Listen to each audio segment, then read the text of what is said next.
सभी भक्तों को श्री शिवाय नमस्तुभ्यम। हर हर महादेव। ओम नमः शिवाय। जय महाकाल। शिवाय नमः ओम। तो आज देख सकते हो आप, शिव जी ने ले ली हमारी परीक्षा।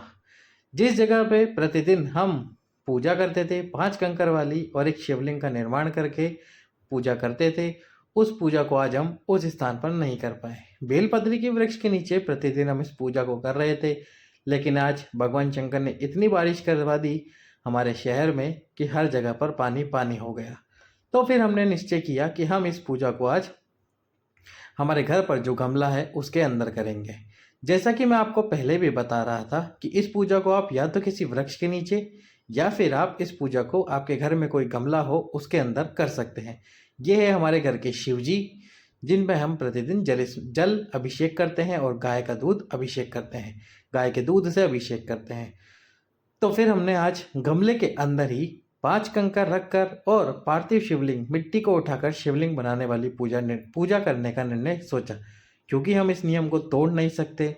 जैसा कि शिव जी ने सोचा कि आज इस पूजा को करके दिखाओ, तो हमने भी सोच लिया कि हम इस पूजा को आज गमले के अंदर करेंगे। यदि हम बेलपत्री के वृक्ष के नीचे नहीं कर सकते तो हम इस पूजा को गमले के अंदर करेंगे, क्योंकि हम अपना ये नियम को नहीं टूटने दे सकते, इस नियम को नहीं तोड़ने दे सकते।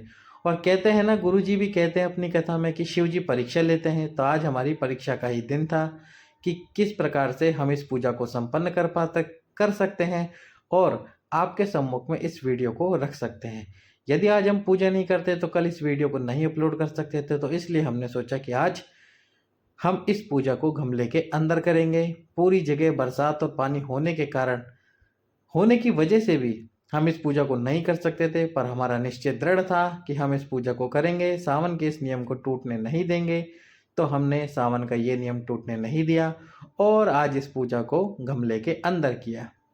जो हमारे घर पे गमला रखा है उसके अंदर हमने इस पूजा को किया है। आप देख सकते हैं, मिट्टी उठाकर हमने पार्थिव शिवलिंग का निर्माण कर लिया है। अब मिट्टी को उठाकर शिवलिंग का निर्माण करने के बाद में हम शिव जी की पूजा करेंगे और जो 5 कंकर है उसकी पूजा भी हम गमले के अंदर ही करने वाले हैं।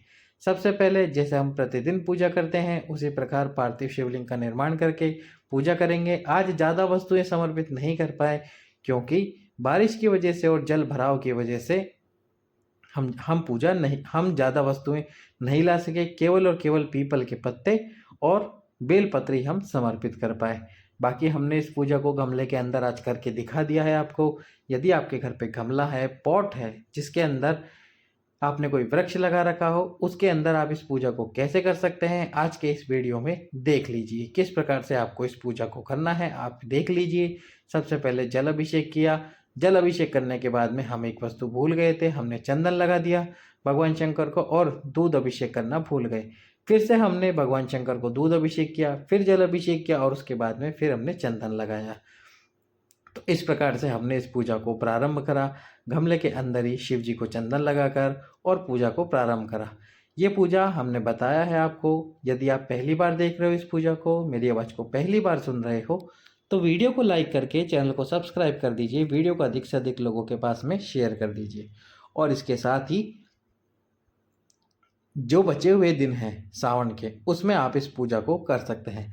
आज 5 अगस्त है, 6 अगस्त के दिन से आप इस पूजा को शुरू कर सकते हो और 19 अगस्त तक इस पूजा को प्रतिदिन कर सकते हो सकता है कभी शिव जी आपकी परीक्षा भी ले ले इसी प्रकार से। जिस स्थान पर आप प्रतिदिन जल अभिषेक या पूजा कर रहे हो उसी स्थान पर कुछ ना कुछ हो जाए और आप वो पूजा ना कर पाए। लेकिन यदि आपका दृढ़ निश्चय है और आप चाहते हैं कि शिव जी आपसे प्रसन्न हो, तो फिर आपको इस पूजा को करना ही होगा। चाहे आंधी आए, चाहे तूफान आए, चाहे पृथ्वी पर आज आखिरी दिन ही क्यों ना हो या पृथ्वी पर भूकंप क्यों ना आ जाए, शिव जी की पूजा करनी है तो करनी है। बस ये नियम होना चाहिए। हमने भी आज सोच लिया था, चाहे बाढ़ आ जाए, चाहे कुछ आ जाए, हम इस पूजा को करके रहेंगे और अपने व्यूवर्स को इस पूजा को दिखाएंगे, ताकि हम ये भी दिखा सकें आपको, देखो कितना जल भराव होने के बाद भी हमने इस पूजा को किया है। इसके बाद में आपको ये पूजा करनी है, गमले के अंदर कर सकते हो, किसी वृक्ष के नीचे भी कर सकते हो, बेलपत्री के वृक्ष के नीचे भी कर सकते हो। इस प्रकार से पूजा करके, अभिषेक करके भगवान को सभी वस्तुएं समर्पित करें। जो जो वस्तुएं प्रतिदिन हम समर्पित कर रहे थे, जैसे अक्षत, काले तिल, काली मिर्च के दाने, गेहूं के दाने, मूंग, ये सभी वस्तुएं आप समर्पित करें एक एक करके। ये सभी वस्तुएं हमने एक एक करके भगवान शंकर को समर्पित करी। समर्पित करने के बाद में इसके बाद हमने बेलपत्र समर्पित करना शुरू किया। भगवान शंकर को बेलपत्र समर्पित करा। बेलपत्र समर्पित करने के बाद में जो पीपल का पत्ता है, वही पीपल का पत्ता पिपलेश्वर और पातालेश्वर महादेव के नाम से समर्पित करा। वो समर्पित करने के बाद में 2 कलश जल जो कि हम समर्पित कर रहे हैं इस पूरे सावन पार्थिव शिवलिंग के ऊपर और 5 कंकर के ऊपर, वो भी हमने किया। यदि आपकी इच्छा संतान और वंश की है तो तुम्रुकेश्वर कृष्णेश्वर महादेव, और यदि आपकी इच्छा है धन प्राप्ति की तो कुबेर भंडारी कुबेरेश्वर महादेव का स्मरण कीजिए। इस प्रकार से इस पूजा को कीजिए। कनेर के पुष्प आज हमको प्राप्त हुए तो कनेर के पुष्प भी हमने समर्पित कर दिए। कुल 6 पुष्प प्राप्त हुए और ये 6 के 6 पुष्प हमने एक एक करके सभी पर समर्पित कर दिए। आज की कथा में गुरुजी ने कनेर के पुष्प वाला नया उपाय बताया है आपके पूर्व जन्म के कर्मों से मुक्ति के लिए। यदि आपने कोई ऐसा कर्म किया है जिसका भोग आप अभी भी भोग रहे हैं तो उन पूर्व जन्म के कर्मों से आपको मुक्ति मिल जाएगी यदि आप एक कनेर का पुष्प प्रदोष के दिन समर्पित करते हो भगवान शंकर के शिवलिंग पर। कैसे करना है ये उपाय, पूरी जानकारी हम आपको देंगे, पर अभी आप देख सकते हैं पीपल का ये पत्ता शिव जी पर समर्पित करा।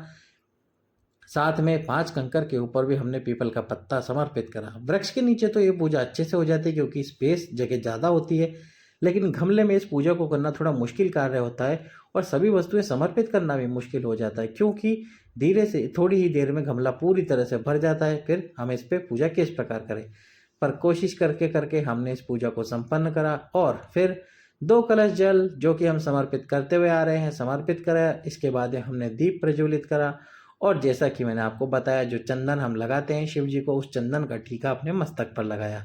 जब दीप बुझ गए यानी कि दीप ठंडे हो गए, इसके बाद हमने जल डालकर पार्थिव शिवलिंग का विसर्जन कर दिया। इस प्रकार से हमने इस पूरी पूजा को करा है। आप भी अभी से इस पूजा को शुरू कर सकते हो। यदि अभी तक आपने इस पूजा को शुरू नहीं किया है या फिर अभी तक आपने इस वीडियो को ही नहीं देखा और आज पहली बार देख रहे हो तो फिर इस वीडियो को देखकर पूजा शुरू करो। यदि 5 कंकर पूजा आप नहीं कर सकते तो कोई बात नहीं, आप केवल मिट्टी उठाकर भगवान शंकर के शिवलिंग पर जल ही समर्पित कर दो। बाबा इसी बात से ही प्रसन्न हो जाएंगे क्योंकि शिव जी भाव देखते हैं ना कि वस्तु देखते हैं कि आपने कितनी वस्तुएं समर्पित की है। ये बात आप पहले से ही जानते होंगे। यदि आपका भाव स्वच्छ है तो बाबा इसी सावन में केवल एक दिन यदि आप पूजा कर लेते हो तो आपको वो सब कुछ प्राप्त करा देगा जिसकी आप कामना करके पूजा कर रहे हो। दीप प्रज्वलित करें। दीप प्रज्वलित करने के बाद में इस पूजा को हमने समापन की ओर कर दिया। आज हमारी परीक्षा थी और इस परीक्षा की घड़ी में भी हमने भगवान शंकर पे विश्वास रखा और इस पूजा को किया। एक और बात, आप ये जो देख रहे हो स्क्रीन पर, यह है बेलपत्र के जो बेलपत्र होता है उसके पीछे का जो ठूंठ वाला हिस्सा होता है उसको हम तोड़ के फेंक देते हैं, पर आपको इसको फेंकना नहीं है। ये भी आप शिवलिंग पर समर्पित कीजिए। आपकी मनोकामना बोलते हुए जितने ठूंठ हो आपके पास में 3, 4 या 5 समर्पित कीजिए। निश्चित रूप से आपकी कामना पूर्ण होगी। हाँ, तो मैं आपको बता रहा था कि आज हमारी परीक्षा थी। पानी भराव की स्थिति में हम ये पूजा बेलपत्र के वृक्ष के नीचे नहीं कर सकते थे, पर फिर भी हमने इस पूजा को गमले के अंदर संपन्न करा भोले बाबा की कृपा प्राप्त करने के लिए और इस पूरे सावन में भगवान शंकर की आराधना करके शिव जी को प्रसन्न करके अपनी मनवांछित मनोकामना को पूर्ण करने के लिए। इसके बाद जल डालकर हमने शिव जी का विसर्जन कर दिया और ये पूजा संपन्न हो गई। तो आगे आने वाले दिनों में भी हम वीडियो अपलोड करते रहेंगे प्रतिदिन की पूजा को और सावन के अंतिम दिन तक इस पूजा को करते रहेंगे, चाहे फिर कैसी भी परिस्थिति हो। सभी भक्तों को श्री शिवाय नमस्तुभ्याम। हर हर महादेव। ओम नमः शिवाय। जय महाकाल। शिवाय नमः। ओम।